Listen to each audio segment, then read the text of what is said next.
오늘 우리에게 허락하시는 하나님의 말씀 함께 보겠습니다. 오늘 말씀은 구약성경 출애굽기 3장 13절에서 14절까지의 말씀입니다.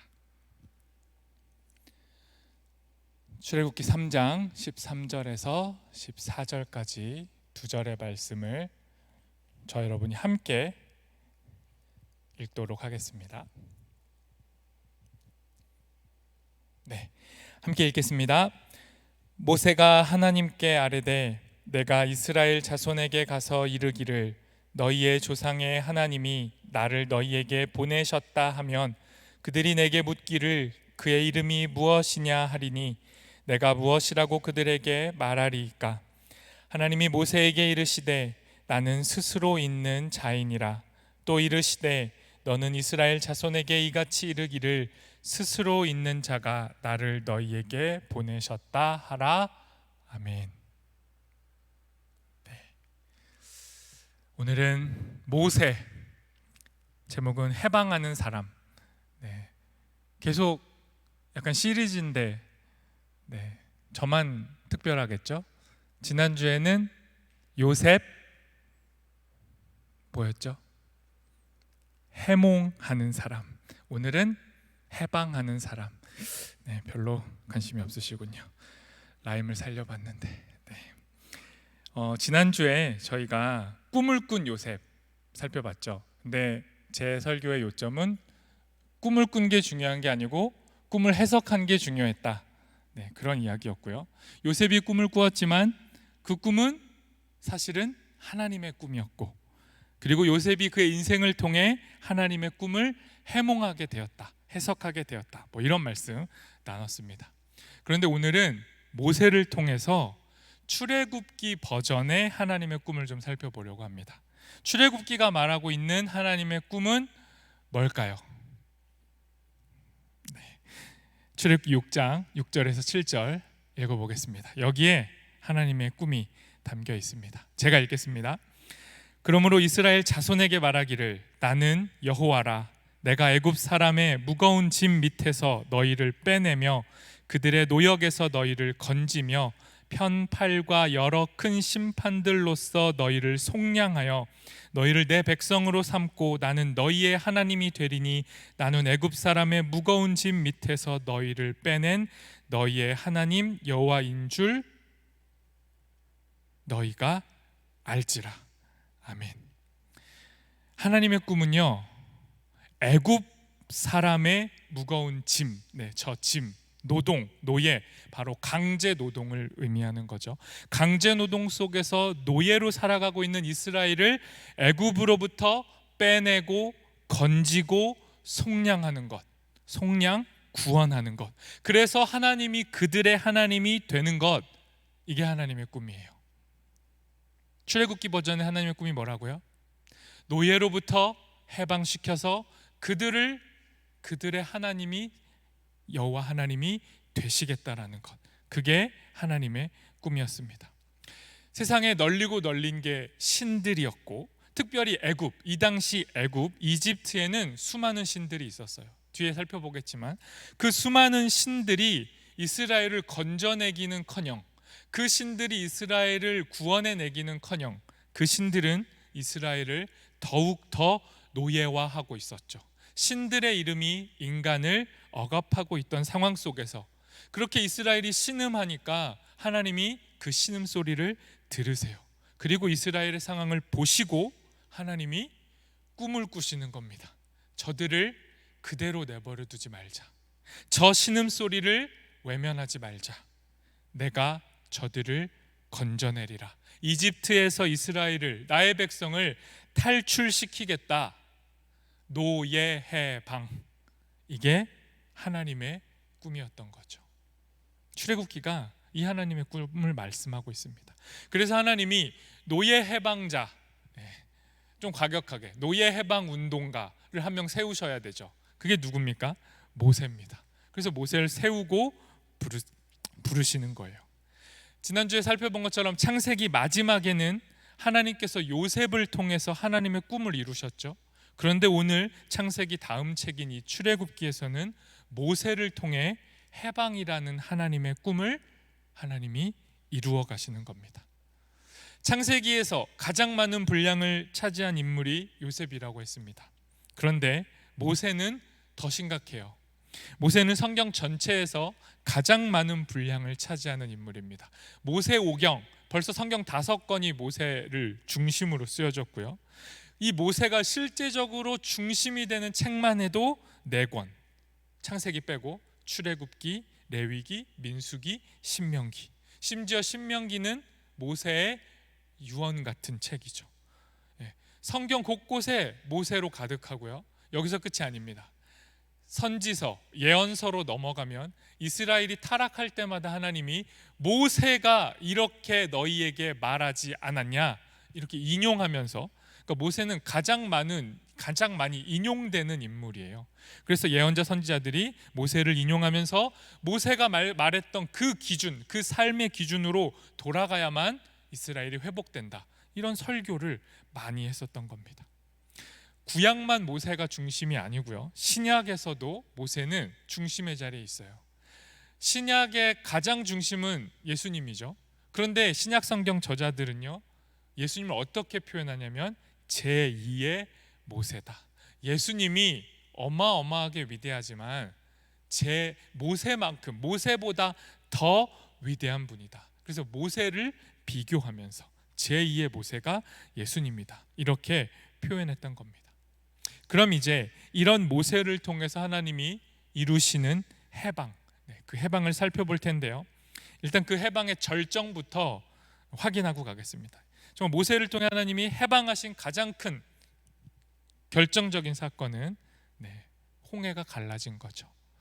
제가 그 한영에 처음 와서 보여줬던 그림이기도 하고, 뒤에 일단 애굽 신들도 보여드릴 건데, 익숙한 그림이 나오면 기억을 하실지 모르겠지만 새롭다 하시고 같이 봐주시면 좋겠습니다.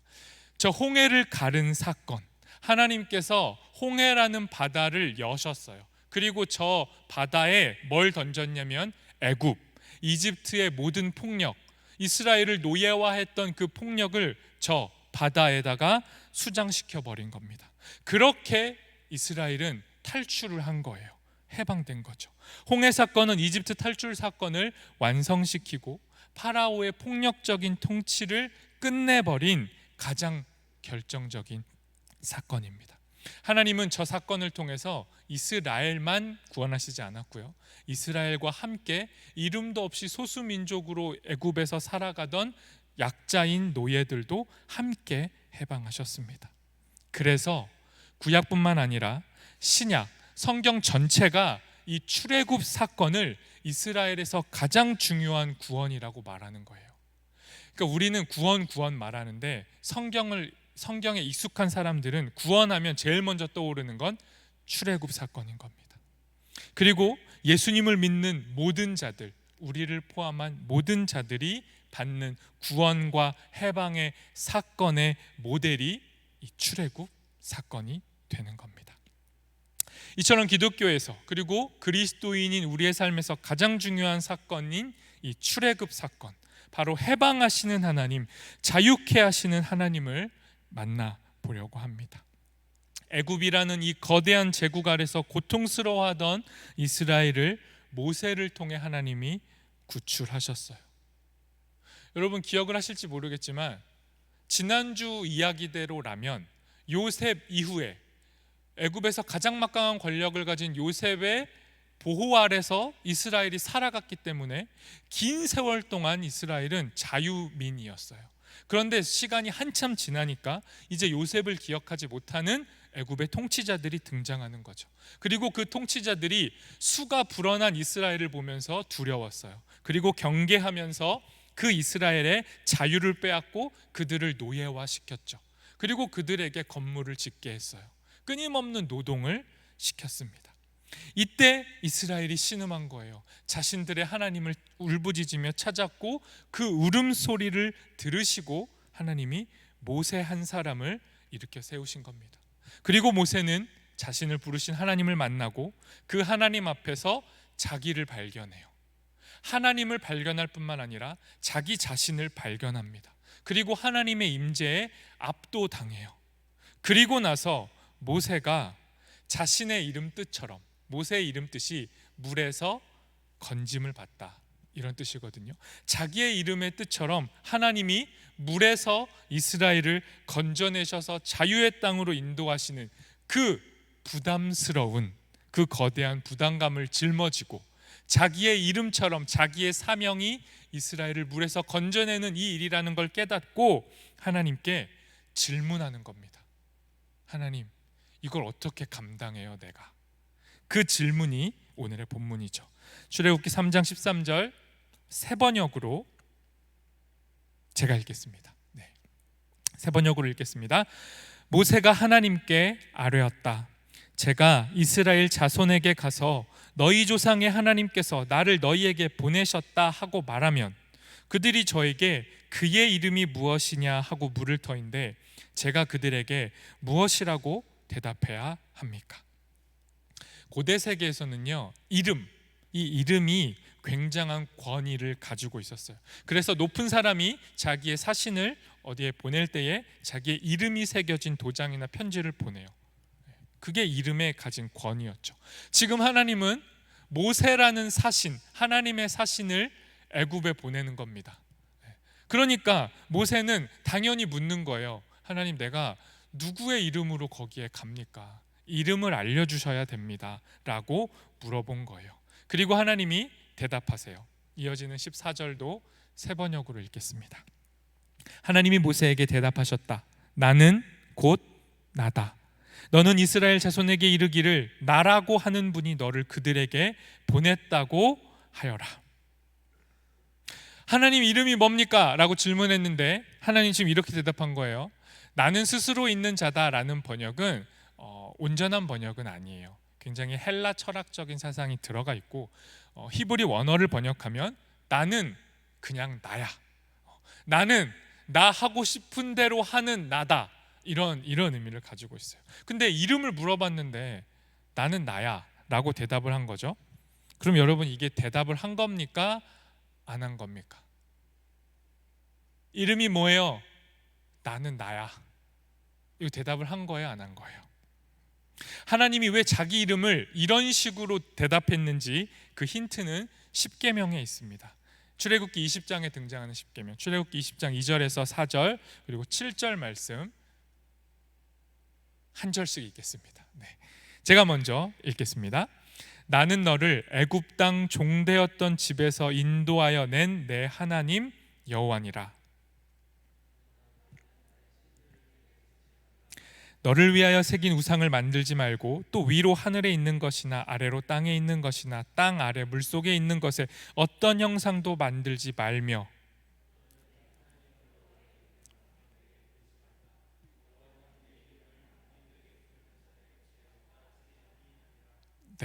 넘기지 마시고 저거 빨리 십계명 잘 보세요. 새겨보세요. 왜 저 말씀이 나는 나다라는 하나님의 이름의 힌트인지 잘 보십시오. 여러분, 이름이라는 건 이중적인 역할을 해요. 하나는 내가 누군지, 이 사물의 정체가 뭔지를 소개하는 거죠. 그게 이름의 첫 번째 기능이고, 두 번째는요, 부정적 기능인데, 이름이 나를 소개해내지만 동시에 이름은 나를 한정짓죠. 나의 바운더리를 정해줘요. 그 안에 내가 갇힙니다. 나라는 존재가 이름에 갇혀버린다고요. 제 이름이 뭐죠? 김보람. 김보람을 넘어서서 저한테는 여러 이름이 있어요. 목사. 이 이름이 제일 무겁죠. 그리고 더 무거운 이름이 있어요. 이준이 아빠, 뭐 이런 거. 제 아내의 남편, 어느 부모의 아들. 여러분에게 굉장히 다양한 이름들이 있죠. 사회생활할 때 여러분에게 또 다른 이름들이 주어져요. 직책이라는 이름으로. 여러분, 이름은 나를 프리젠테이션 해주죠. 내가 누군지 설명해줘요. 그 이름이 나를 자랑스럽게 하기도 해요. 여러분, 높은 이름 타이틀 얻으려고 애쓰잖아요. 그런데 그 이름은 동시에 우리를 가둔단 말이에요. 나라는 있는 그대로의 나를 그 이름이 온전히 설명해주지 않아요. 그 이름이 나를 덧칠하죠. 그런데 그 덧칠되고 싶어서 우리는 여러 명함과 이름을 갖고 싶어 해요. 높은 스펙, 계속해서 올라가는 것, 그 한 줄 새기기 위해서 애쓰잖아요. 그런데 그래서 하나님이 자기의 이름을 아무런 수식어를 붙이지 않고 나는 그냥 나야 라고 말한 거예요. 하나님은 그 어떤 수식어로도 묘사되지 않는다. 하나님은 그저 우리를 해방하는 분이다. 무한하신 하나님이 유한한 이름에 갇힐 수가 없다. 그러니 이름으로 나를 한정 지으려고 하지 말아라. 이게 하나님 뜻이에요. 그리고 십계명이 뭐라고 합니까? 그래서 나 외에 다른 이름 두지 말아라. 거짓 우상의 이름 부르지도 말아라. 섬기지 말아라. 애굽에 있는 수많은 이름들 거짓 이름이다. 그 이름들이 너희를 노예화하고 있지 않냐. 그 이름이 우상들이다. 그러니 내 이름, 하나님의 이름을 그 우상들의 이름과 동일시하려는 그 나쁜 습관을 버려라. 나 여호와를 너희가 원하는 인기 있는 애굽의 신들처럼 만들려고 하지 마라. 나는 자유 그 자체다. 나는 곧 해방이다. 나는 나다. 이게 하나님의 이름의 뜻인 거예요. 그래서 하나님의 이름은 자유고 해방인 겁니다. 스스로를 가두는 모든 의상을 버리라는 게 하나님의 이름에 담겨 있는 거예요. 그런데 여러분, 오늘 본문에서 안 읽었지만 한 절만 밑으로 내려가면 이상한 일이 벌어집니다. 그 다음 절 3장 15절 새 번역으로 제가 읽겠습니다. 하나님이 다시 모세에게 말씀하셨다. 너는 이스라엘 자손에게 이르기를 여호와 너희 조상의 하나님 곧 아브라함의 하나님 이삭의 하나님 야곱의 하나님이 나를 너희에게 보내셨다 하여라. 이것이 영원한 나의 이름이며 이것이 바로 너희가 대대로 기억할 나의 이름이다. 여러분, 이게 뭔 말이에요? 바로 앞절에서 자기 이름의 수식어 다 빼고 나는 나다라 그래놓고 왜 그 다음 절에는 내 이름은 아브라함의 하나님, 이삭의 하나님, 야곱의 하나님이다. 왜 자기를 스스로 하나님이 제한하시는 거죠? 온 세계의 하나님이라고 하지 않고 왜 그 약소한 이스라엘의 고대 조상들의 이름에 자기를 갖다 붙이시냐고요? 왜요? 무한한 하나님을 우리는 포착할 수 없어요. 그래서 무한하신 하나님이 유한한 이름 속에 자기를 가두는 겁니다. 그리고 유한한 우리가 그 하나님의 한 자락이라도 포착하라고, 잡으라고. 그래서 스스로를 아브라함과 이삭과 야곱의 하나님이라고 부르신 거예요. 그런데 여러분, 아브라함과 이삭과 야곱의 하나님의 이름 속엔 더 거대한 의미가 담겨져 있어요. 왜 하나님이 자기를 이 사람들에게 가두셨죠?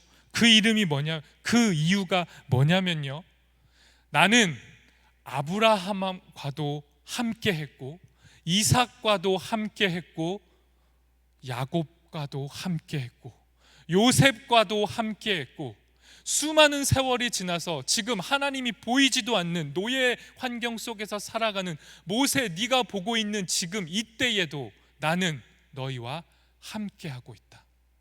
하나님의 또 다른 이름 임마누엘, 우리와 함께 하시는 하나님. 이 뜻이 아브라함과 이삭과 야곱의 하나님이라는 그 유한한 이름 속에 담겨 있는 거예요. 하나님이 진짜 자기를 소개하시고 싶었던 본질이 뭐냐면 나는 칠흑 같은 어둠 속에서도 보이지 않아도 너희와 함께하고 있다. 하나님의 다른 이름, 예수님의 다른 이름인 임마누엘, 이 이름을 소개하고 싶으셨던 거죠.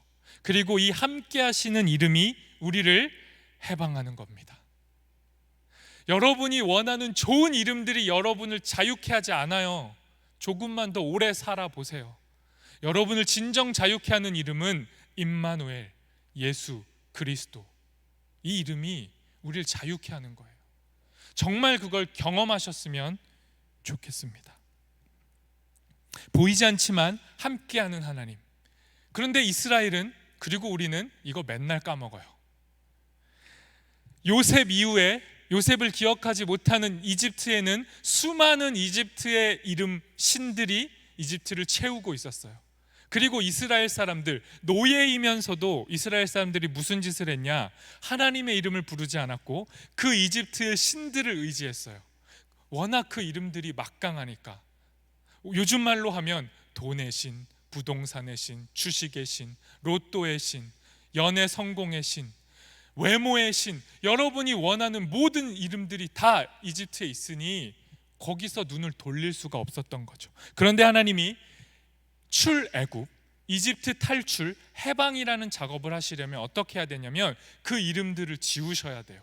그래야 이스라엘은 진짜 해방이 되거든요. 그래서 이름들을 지우십니다. 어떻게 지우죠? 10가지 재앙으로 지우는 거예요. 몇 개만 보겠습니다. 추억의 그림들 잠깐 보겠습니다. 이집트에서 가장 막강한 신 중에 하나, 이 나일강의 신이죠. 이 하피신. 나일강은 생명 덩어리예요. 제가 그 구약 처음 시작하면서 메소포타미아, 고대 가장 거대했던 두 강, 그 강을 중심으로 형성되었던 메소포타미아 문명과 이집트는 달라요. 이집트 문명은요, 그 메소포타미아의 두 강은 자주 범람을 해요. 그래서 홍수 사건, 그 홍수 신화 내러티브가 어떻게 나왔냐면 자꾸 세상이 뒤집히는 홍수를 경험하는 그 고대 근동 메소포타미아 지역에서 노예 홍수 신화가 착안이 된 거죠. 그런데 이집트는 홍수 잘 안 일어나요. 나일강은 온화한 신, 엄마의 강이에요. 그냥 퍼줘요, 생명을. 그래서 나일강의 신은 최고 인기의 신이었죠. 또 인기의 신이 있었어요. 다산의 신, 헤게트.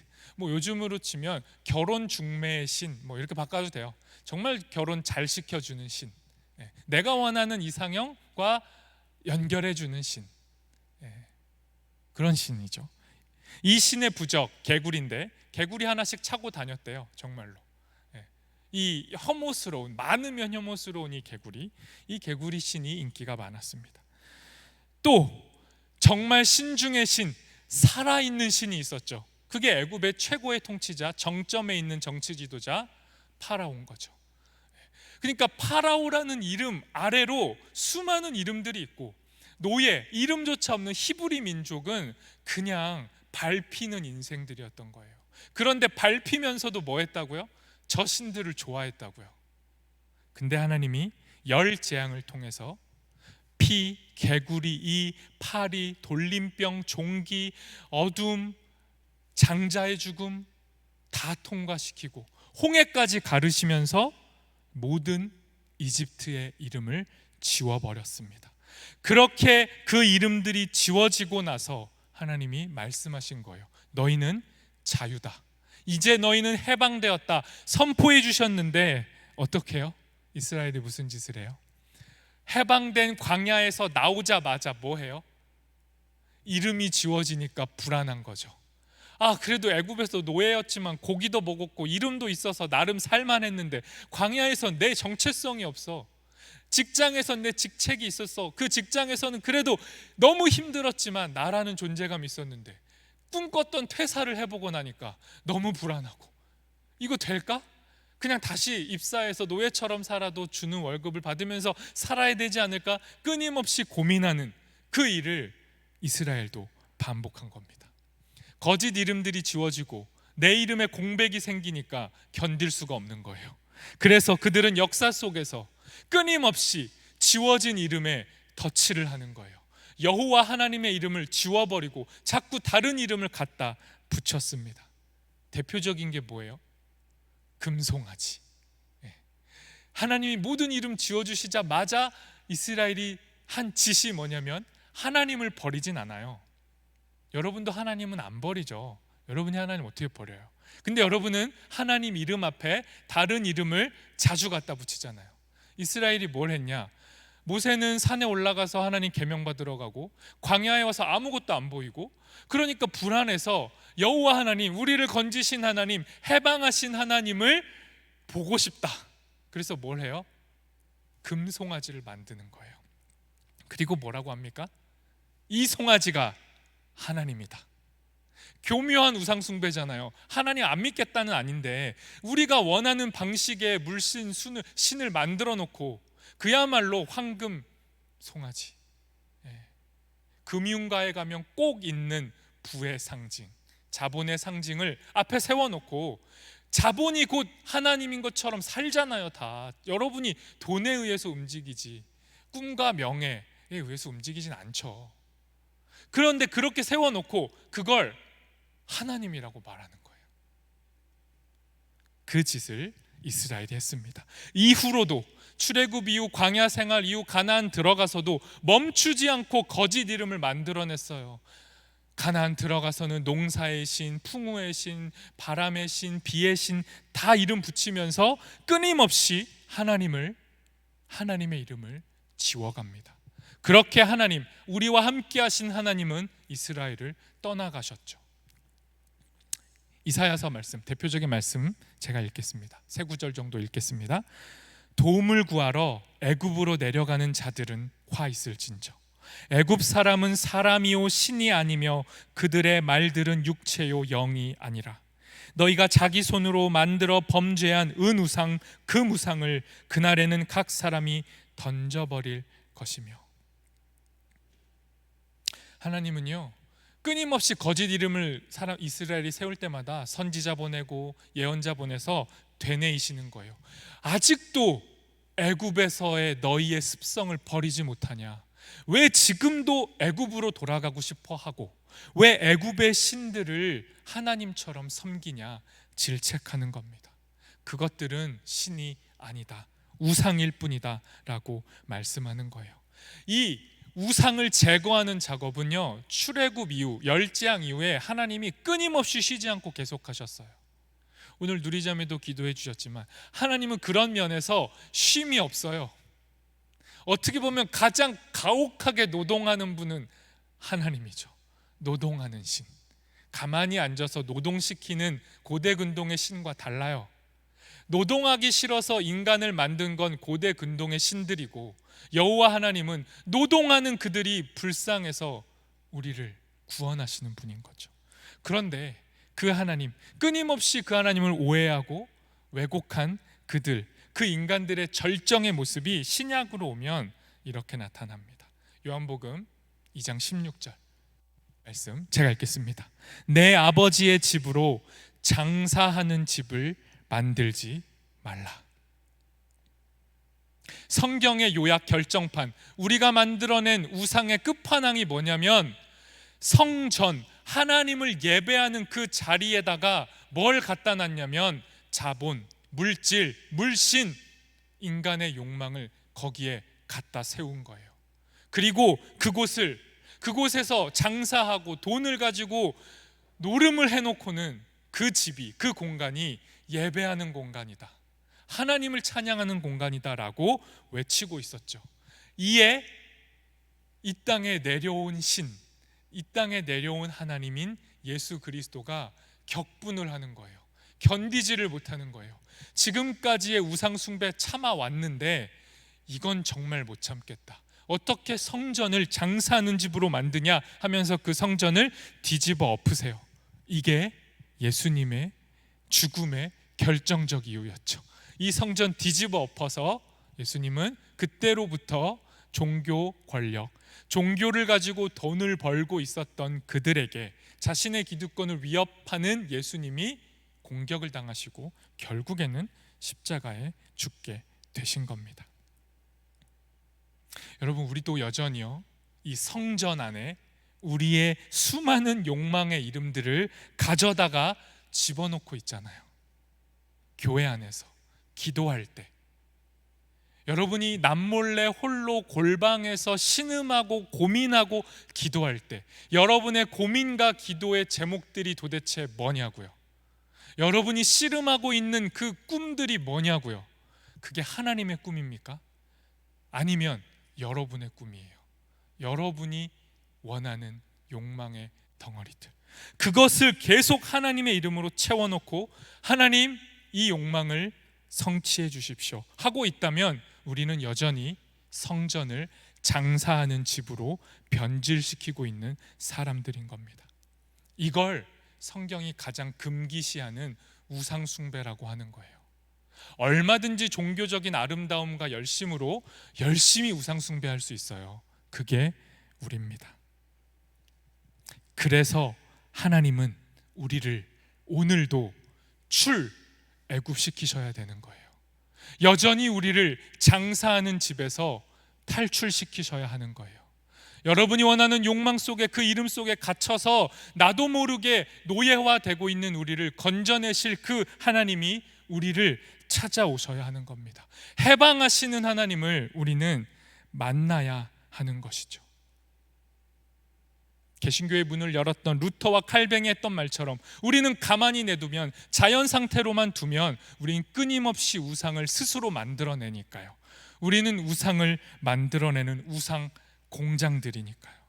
그래서 하나님은 쉬지 않고 우리에게 찾아오셔서 우리의 욕망을 직면하게 하시고, 헛된 우리의 꿈과 하나님의 꿈을 직면하게 하시고, 우리를 그 헛된 꿈에서 해방시키시는 겁니다. 여러분, 하나님이 우리를 우리의 꿈들에서 해방시키는 방법이 있어요. 마지막 말씀, 그 하나님의 방법을 읽겠습니다. 출애굽기 3장 1절에서 2절 말씀 세 번역으로 제가 읽겠습니다. 모세는 미디안 제사장인 그의 장인 이드로의 양떼를 치는 목자가 되었다. 그가 양떼를 몰고 광야를 지나서 하나님의 산 호렙으로 갔을 때에 거기에서 주님의 천사가 떨기 가운데서 이는 불꽃으로 그에게 나타났다. 그가 보니 떨기에 불이 붙었는데도 그 떨기가 타서 없어지지 않았다. 이게 하나님의 방법이에요. 뭔 말이죠?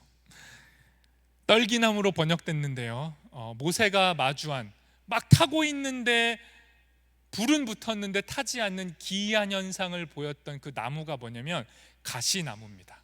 여기 떨기나무 되어 있는데 가시나무가 원어적 번역이고요. 이 가시나무는 모세도 알았고 그 당시 모든 사람들이 알고 있었어요. 가시나무가 가지고 있는 그 당시에 통용되던 의미는 뭐였냐면 영생이었어요. 길가메시 서사시나 이런 고대 근동의 신화들 속에서 영생하고 싶은 인간에게 지혜자가 던져줘요. 가시나무 열매를 가지고 가면 영생한다. 그게 손에 찔려서 피가 나고 아픈데 그래도 그걸 얻으면 영원할 수 있어. 그러니까 가시나무가 가진 의미에는 지혜, 진리, 영원한 생명, 이런 의미들이 담겨 있었던 거죠. 그런데 하나님이 그걸 차용하셔서 지금 그 가시나무 속에서 타지 않으면서 현현하신 거예요. 이게 하나님이 자기를 드러낸 거죠. 그러니까 하나님은 가시나무인 거죠. 그렇게 자기를 드러내셨어요. 그런데 이 가시나무가 시간을 한참 지나서 신약으로 오면 어떻게 바뀌죠? 이 가시나무를 또 다른 신, 하나님이신 예수 그리스도, 이 땅에 오신 예수 그리스도, 그의 머리에 씌워지는 거예요. 우리 인생의 굴레를 벗겨내시고 거짓 이름을 제거하시는 하나님의 방법이 뭐냐면 자기가 가시에 찔리는 거죠. 하나님이 가시에 찔리심으로, 예수 그리스도가 십자가에 달려 죽고 부활하심으로 거짓된 이름들이 제거되는 거예요. 그래서 복음이라는 것, 우리가 그렇게 외치는 예수의 십자가 부활이라는 이 진리 덩어리가 우리에게 어떤 의미냐면 그 가시, 피 묻은 그 가시가 우리의 거짓 이름을 지워주는 역할을 하는 거예요.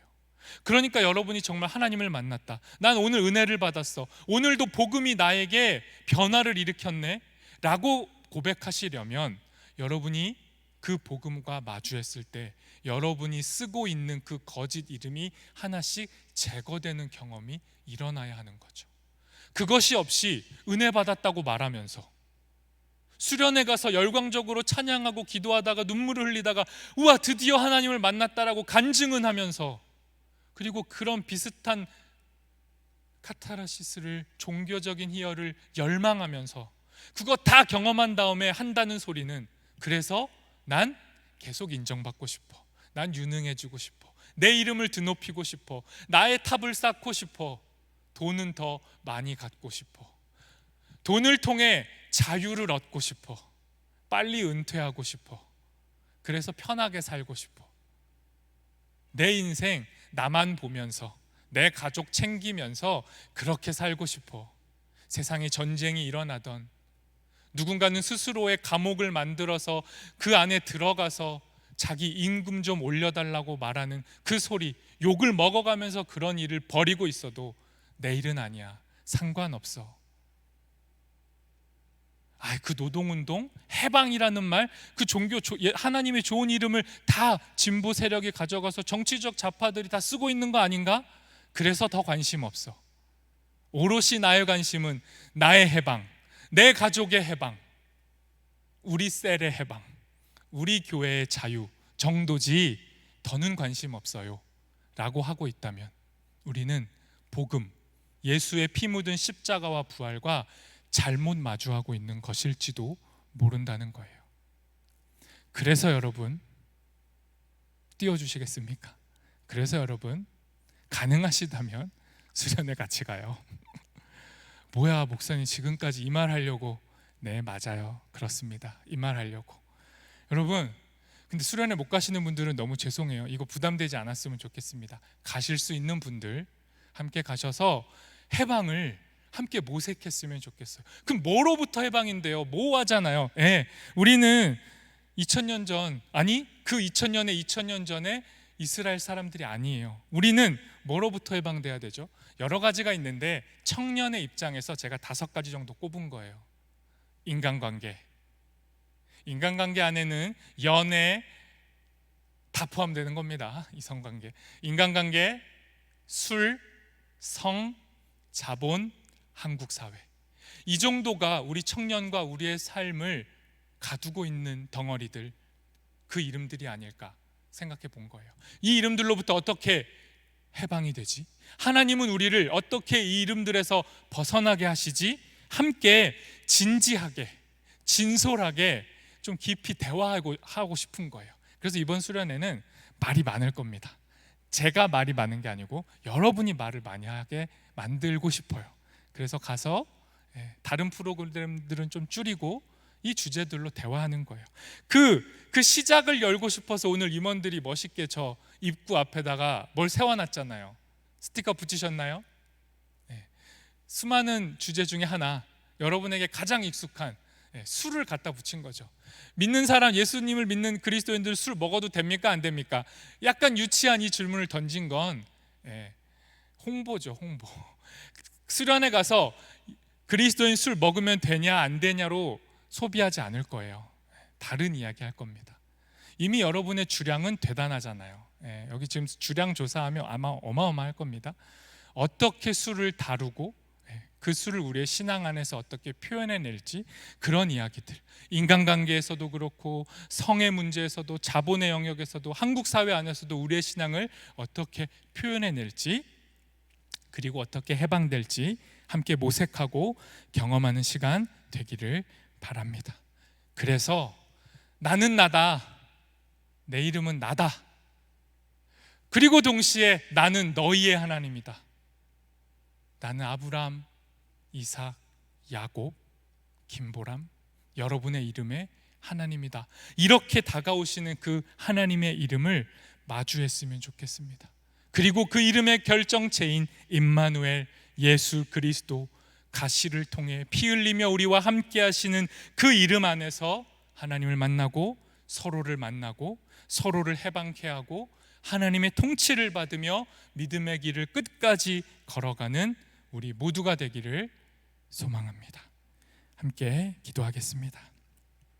이 시간 잠잠히 기도하실 때 말씀을 좀 생각하시면서 하나님은 우리에게 자신의 이름을 그렇게 드러내셨는데 우리는 여전히 하나님의 이름을 오해하고 왜곡하고 내가 또 하나님의 이름들을 만들어내고 그렇게 스스로 거짓 이름에 갇혀서 그렇게 살진 않습니까? 하나님, 도대체 나는 왜 예수를 알아도, 예수의 이름을 불러도 왜 자유롭지 못합니까? 왜 끌려다니고 무엇인가 잘 보이고 싶어하고 그것을 의지하려고 하는 그렇게 의존적인 삶을 끊임없이 살면서 불안해합니까? 우리는 왜 그렇게 삽니까? 우리는 왜 내 안에 갇혀서 다른 이름들을 보지를 못합니까? 왜 우리는 그렇게 여전히 해방되지 못한 것입니까? 하나님, 우리는 어떻게 이 시대에서 출애굽할 수 있습니까? 주님 말씀해 달라고 우리 잠시 기도하겠습니다.